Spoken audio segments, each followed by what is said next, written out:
بسم اللہ الرحمن الرحیم۔ السلام علیکم۔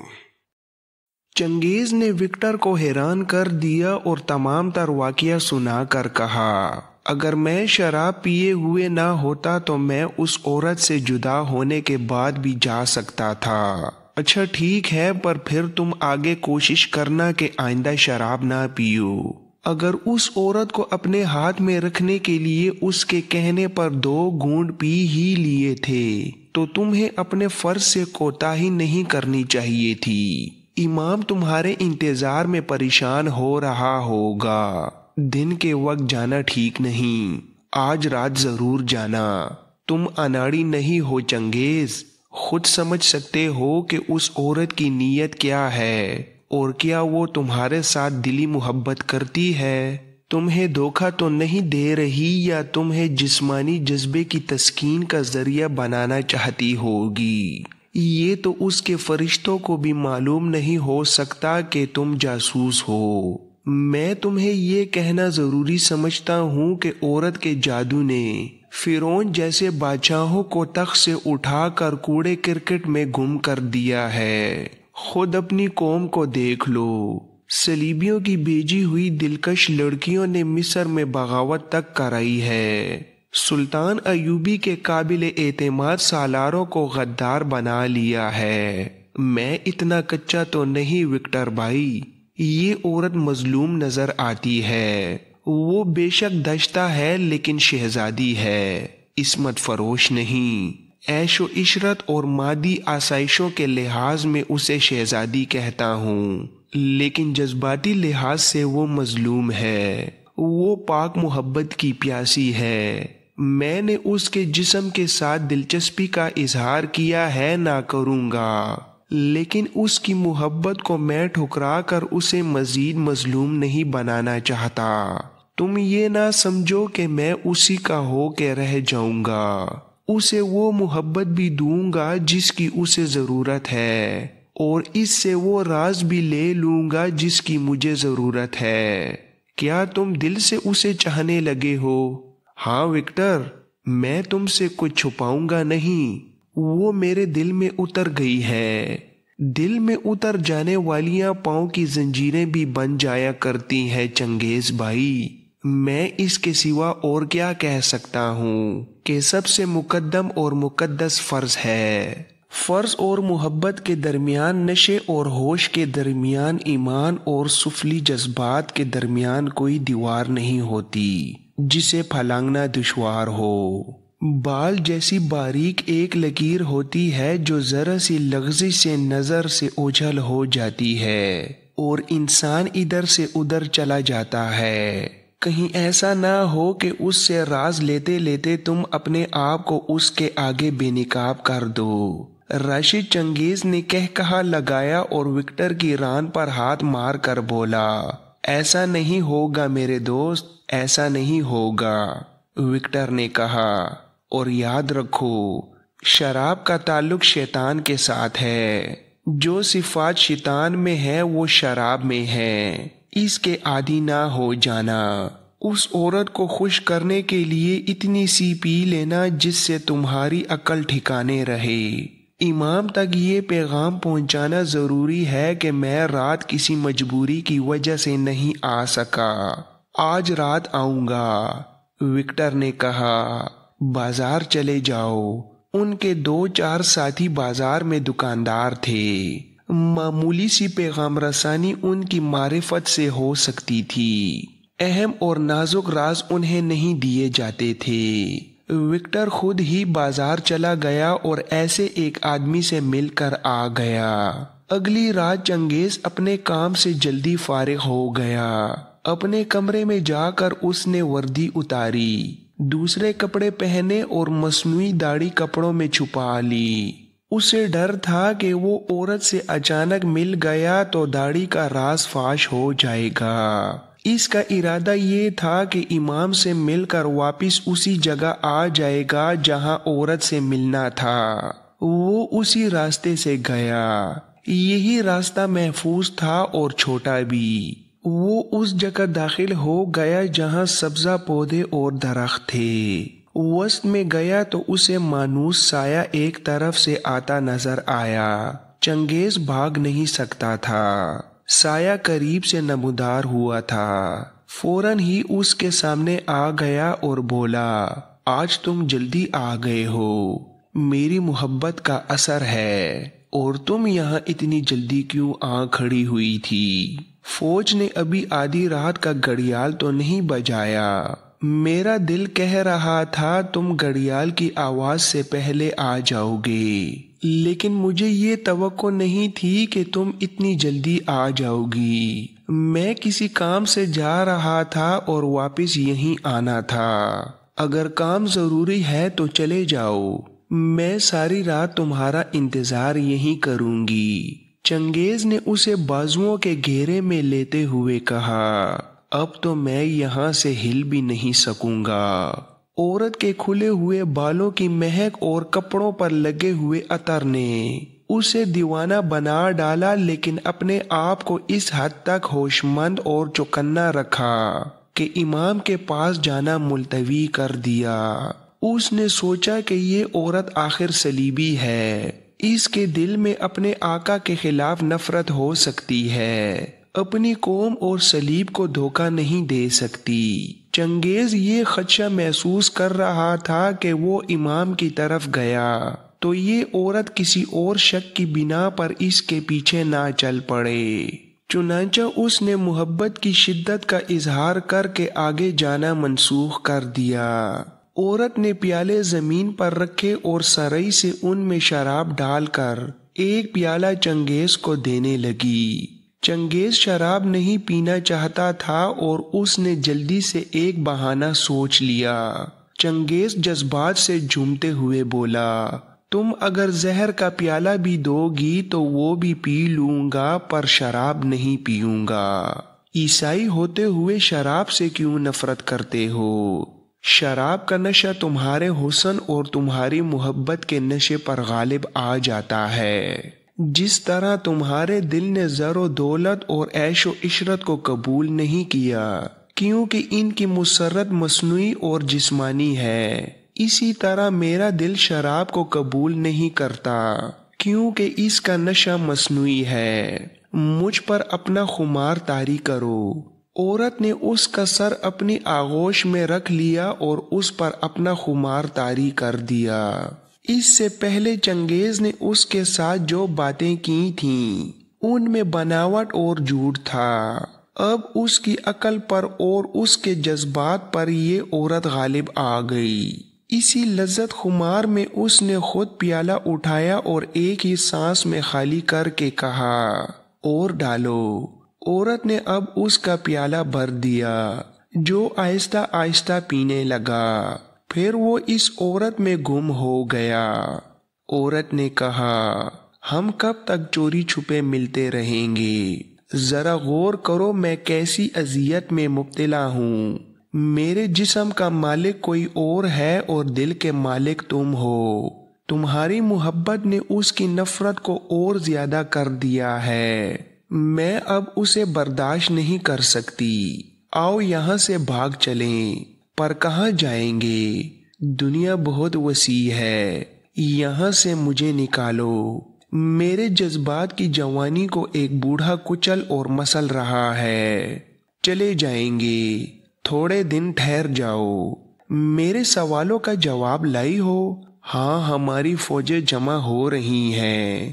اس نے تفصیل سے بتایا کہ کس کس کی فوج کہاں کہاں اجتماع کرے گی اور ان کا ارادہ کیا ہے، لیکن ابھی آخری پلان کا اسے علم نہیں ہو سکتا تھا۔ چنگیز اس سے کوریت کر پوچھتا رہا۔ وہ جب وہاں سے اٹھے تو ایک دوسرے کے دل میں پوری طرح سما چکے تھے۔ میں امام تک تو نہیں پہنچ سکا، لیکن اس عورت سے کچھ نئی معلومات لے آیا ہوں۔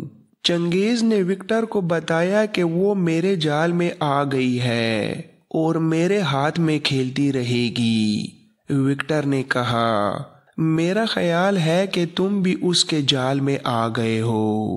تمہارا انداز بتا رہا ہے کہ اس کا تیر تمہارے دل میں اتر گیا ہے۔ میں نے تمہیں بتا دیا تھا کہ وہ میرے دل میں اتر گئی ہے، اب تو اس نے یہ بھی کہہ دیا ہے کہ وہ میرے ساتھ بھاگ چلے گی، لیکن میں نے اسے کہا ہے کہ کچھ دن انتظار کرے، میں اسے یہاں سے نکال لے جاؤں گا۔ میں نے ارادہ کر لیا ہے کہ صلیبیوں کا منصوبہ معلوم ہو جائے تو یہ راز میں خود قاہرہ لے جاؤں گا اور اس عورت کو بھی ساتھ لے جاؤں گا۔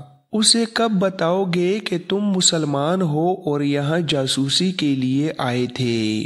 چنگیز نے جواب دیا، مصر کی سرحد میں داخل ہو کر، یہاں اسے تھوڑے ہی بتا دوں گا۔ چنگیز محبت کے نشے میں سرشار تھا، وہ صلیبیوں کا راز معلوم کرنے کے لیے جس قدر بیتاب تھا، اس سے زیادہ بے چین اس عورت سے ملنے کے لیے تھا۔ وہ خود محسوس کر رہا تھا کہ اس کے سوچنے کے انداز میں اور اس کی روزمرہ حرکات و سکنات میں تبدیلی آ گئی ہے۔ پہلی بار اس نے شراب پی لی تھی تو اگلے روز وہ پچھتاوے سے پریشان رہا تھا، مگر گزشتہ رات اس نے اپنی مرضی سے شراب کا پیالہ اٹھا لیا تھا اور اب وہ پچھتاوے سے آزاد تھا۔ یہ بہت بڑی تبدیلی تھی۔ اس شام اسے اچانک بتایا گیا کہ چند ایک صلیبی حکمران اور ان کے اعلیٰ کمانڈر آ رہے ہیں۔ ریمانڈ میزبان تھا جس نے اس شراب کی محفل کا اہتمام کیا تھا۔ رات جب مہمان آئے تو یہ ہجوم نہیں تھا، چند ایک خصوصی مہمان تھے جو اس امر کا ثبوت تھا کہ یہ دعوت کم اور اجلاس زیادہ ہے۔ وکٹر اور چنگیز خاص طور پر سرگرم اور مستعد تھے۔ اس دعوت کے لیے انہوں نے کھانا پیش کرنے والے ملازموں کا باقاعدہ انتخاب کیا تھا۔ اس محفل میں صلیبیوں کی انٹیلیجنس کا سربراہ ہرمن بھی موجود تھا۔ شراب کا دور چلنے لگا اور حملے کی باتیں ہونے لگیں۔ اب کہ جو باتیں ہو رہی تھیں وہ تجاویز نہیں بلکہ فیصلے کی حیثیت رکھتی تھیں۔ ان میں پلان کا خاکہ بھی تھا اور ان باتوں سے یہ بھی ظاہر ہوتا تھا کہ کچھ جلدی کیا جائے گا۔ ہرمن سے اس کے محکمے کی سرگرمیوں کے متعلق پوچھا گیا۔ اس نے بتایا کہ جہاں جہاں صلیبی فوج ہے وہاں محکمے کو سرگرم کر دیا گیا ہے کہ صلاح الدین ایوبی کے جاسوسوں کا سراغ لگا کر انہیں پکڑا جائے۔ تریپولی میں جہاں صلیبی فوج کا سب سے بڑا اجتماع ہو رہا تھا، جاسوسوں کو پکڑنے کے خصوصی انتظامات کر دیے گئے، اور ہرمن نے بتایا کہ یہاں جاسوسوں کے ایک گروہ کا سراغ ملا ہے، اس گروہ کو بیکار کرنے کی کوشش کی جا رہی ہے۔ ہرمن کہہ رہا تھا، صرف ایک آدمی پکڑا گیا تو اس کے ذریعے پورے گروہ کا سراغ مل جائے گا۔ قاہرہ کے جاسوسوں کو ہدایات بھیج دی گئی ہیں۔ ادھر سے کل ہی ایک آدمی آیا ہے، اس نے بتایا ہے کہ صلاح الدین ایوبی نے بھرتی اور ٹریننگ تیز کر دی ہے اور وہ یروشلم کی طرف پیش قدمی کا ارادہ رکھتا ہے۔ صلیبیوں کے اجلاس میں چنگیز اور وکٹر کو اتنی معلومات حاصل ہو گئیں کہ اگر یہی قاہرہ پہنچا دی جائیں تو سلطان ایوبی کے لیے کافی تھیں۔ اسے یہ اطلاع بہت جلدی ملنی چاہیے تھی کہ صلیبی عنقریب پیش قدمی کر رہے ہیں اور ان کا رخ حران اور حلب کی طرف ہے۔ محفل برخاست ہوئی تو چنگیز اور وکٹر آدھی رات کے بعد فارغ ہوئے۔ چنگیز کو امام کے پاس جانا تھا۔ اس نے ہر رات کی طرح کپڑے بدلے اور مصنوعی داڑھی کپڑوں میں چھپا لی۔ آج رات چونکہ بہت دیر ہو گئی تھی اس لیے اسے یہ خطرہ نہیں تھا کہ عورت اسے راستے میں مل جائے گی۔ وہ اطمینان سے باہر نکلا لیکن اس کی توقع غلط ثابت ہوئی۔ وہ اس سرسبز جگہ سے گزر رہا تھا کہ عورت نے اسے روک لیا۔ چنگیز نے یہ بھی نہ سوچا اور نہ اس سے پوچھا کہ وہ کہاں رہتی ہے اور اسے کہاں سے دیکھ لیتی ہے۔ وہ تو معلوم ہوتا تھا جیسے اسی جگہ کہیں رہتی تھی جہاں اسے چنگیز کے قدموں کی آہٹ سنائی دیتی اور وہ باہر آ جاتی ہو۔ چنگیز نے اس پر غور نہ کیا، لیکن دراصل اسے غور کرنے کی مہلت ہی نہیں ملتی تھی۔ عورت اس کے ذہن اور دل پر غالب آ جاتی تھی اور وہ سب کچھ بھول جاتا تھا۔ آج رات بھی وہ امام کے پاس نہیں جا سکتا تھا، مگر اس کا اسے افسوس نہ ہوا۔ عورت نے اسے جذبات میں الجھا لیا تھا۔ آج وہ مظلومیت کا اظہار ایسی دیوانگی سے کر رہی تھی جس سے چنگیز کے پاؤں اکھڑ گئے۔ عورت نے جذبات سے لرزتی ہوئی آواز میں کہا، مجھے اپنی پناہ میں لے لو۔ دیکھنے والے مجھے شہزادی اور ملکہ سمجھتے ہیں، مگر میری زندگی ایسا جہنم ہے جسے تم قریب سے دیکھو تو سر سے پاؤں تک کانپ اٹھو۔ میں مسلمان ماں باپ کی بیٹی ہوں۔ میری خوبصورتی نے مجھے ایسی اذیت میں ڈالا ہوا ہے جو بڑھتی جا رہی ہے اور ختم ہوتی نظر نہیں آتی۔ 15 سال کی عمر میں میرے باپ نے مجھے ایک عربی تاجر کے ہاتھ فروخت کیا تھا۔ میرا باپ غریب آدمی تھا۔ ہم 6 بہنیں تھیں۔ اس کے دل میں پیسے کا پیار تھا۔ بیٹیوں کو وہ بالکل پسند نہیں کرتا تھا۔ میری 2 بڑی بہنیں باپ کے سلوک سے تنگ آ کر اپنے چاہنے والوں کے ساتھ چلی گئی تھیں۔ مجھے اس نے بیچ ڈالا۔ 1 سال بعد اس تاجر نے مجھے تحفے کے طور پر ایک صلیبی افسر کے حوالے کر دیا۔ تھوڑے عرصے بعد وہ لڑائی میں مارا گیا۔ میں بھاگ گئی مگر جاتی بھی کہاں۔ ایک عیسائی نے مجھے پناہ دی مگر اس نے میرے جسم کو کمائی کا ذریعہ بنا لیا۔ میں کوئی سستی سی طوائف نہیں تھی۔ وہ مجھے صلیبی فوج کے بہت اونچے رتبے کے افسروں کو چند دنوں کے لیے دشتہ کے طور پر دیتا تھا۔ اس آدمی نے اور ان صلیبیوں نے جن کے ہاں مجھے بھیجا جاتا تھا مجھے زیورات سے لاد دیا اور مجھے ہر وہ آسائش دی جو محل میں کسی شہزادی کو ملتی ہے۔ اس لحاظ سے میں مطمئن اور مسرور تھی مگر مجھے روحانی مسرت نہیں ملتی تھی۔ اسی پیشے میں میرا میل جول فوجی افسروں کے ساتھ بڑھ گیا۔ میں تجربہ کار ہو چکی تھی۔ میری رسائی حکمرانوں اور سب سے بڑے عہدوں کے کمانڈروں تک ہو گئی۔ انہوں نے مجھے جاسوسی کی تربیت دے کر ایک دوسرے کے خلاف استعمال کرنا شروع کر دیا۔ ایک بار مجھے بغداد بھیجا گیا تھا۔ وہاں نور الدین زنگی کے ایک سالار کو اس کے خلاف کرنا تھا اور میں نے یہ کام خوش اسلوبی سے کر لیا تھا۔ میں اگر اپنے جاسوسی کے کارنامے تمہیں سنانے لگوں تو تم حیران رہ جاؤ گے اور شاید یقین بھی نہ کرو۔ ایسے قصے بڑے لمبے ہیں۔ اسی دوران اس کمانڈر نے مجھے دشتہ رکھ لیا۔ یہ بوڑھا آدمی ہے پر مجھے بہت عیش کراتا ہے۔ مجھے بڑے فخر سے اپنے ساتھ لیے پھرتا ہے۔ وہ شاید لوگوں کو یہ دھوکہ دینا چاہتا ہے کہ وہ بوڑھا نہیں اور وہ مجھ جیسی جوان عورت کو خوش و خرم رکھ سکتا ہے۔ یہ میری ہر فرمائش پوری کرتا ہے۔ میں اس کے ساتھ اکرا میں تھی۔ وہاں اتفاق سے ایک مسلمان جاسوس سے ملاقات ہو گئی جو دمشق سے آیا تھا۔ چنگیز نے پوچھا، اس کا نام کیا تھا؟ نام بتا دوں گی تو تمہارے کس کام آئے گا؟ تم اسے جانتے تو نہیں؟ میری بات سنو۔ تمہاری محبت نے میری زبان کی زنجیریں توڑ دیں اور میرے دل کے دروازے کھول دیے ہیں۔ میں تمہارے آگے ایسا راز فاش کر رہی ہوں جو مجھے قید خانے میں بھجوا سکتا ہے، جہاں انسانی درندے مجھے اذیتناک طریقوں سے ہلاک کریں گے، لیکن میں تمہارے ہاتھ سے مرنا پسند کروں گی۔ میں کہہ رہی تھی کہ دمشق کا جاسوس پکڑا گیا اور اسے تہہ خانے میں ڈال دیا گیا۔ میں بہت بڑے افسر کی چہیتی دشتہ تھی۔ میں اس جاسوس کا تماشا دیکھنے تہہ خانے میں چلی گئی۔ اسے ایسی ظالمانہ اذیتیں دی جا رہی تھیں کہ مجھ پر غشی طاری ہونے لگی۔ اس سے پوچھ رہے تھے کہ اس کے دوسرے ساتھی کہاں ہیں اور اس نے اب تک کون سا راز معلوم کیا ہے۔ اس کی پیٹھ سے خون بہہ رہا تھا اور اس کا چہرہ نیلا ہو گیا تھا، پر پھر بھی وہ کہہ رہا تھا، میری رگوں میں مسلمان باپ کا خون دوڑ رہا ہے، اپنے کسی ساتھی کے ساتھ غداری نہیں کروں گا۔ میری رگ رگ بیدار ہو گئی، میری رگوں میں بھی مسلمان باپ کا خون دوڑ رہا تھا۔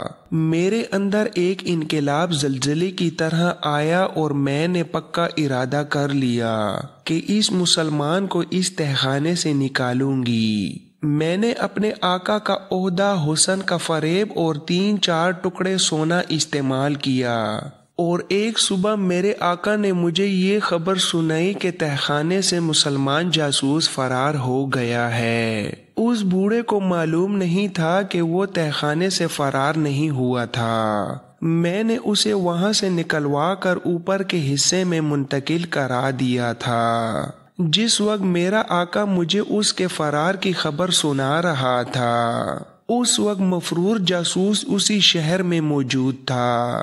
میں نے اپنے ایک مسلمان ملازم سے اس کے چھپنے کا بندوبست کرا لیا تھا۔ وہ بھی تمہاری طرح خوبصورت جوان تھا۔ تہخانے میں اسے لاش بنا دیا گیا تھا۔ میں نے اسے طاقت کی دوائیں اور غذائیں دیں۔ میں رات کو چوری چھپے اس کے پاس جایا کرتی تھی۔ اس نے میری ذات میں ایمان بیدار کر دیا تھا۔ میں نے اسے بتا دیا تھا کہ میں مسلمان کی بیٹی ہوں۔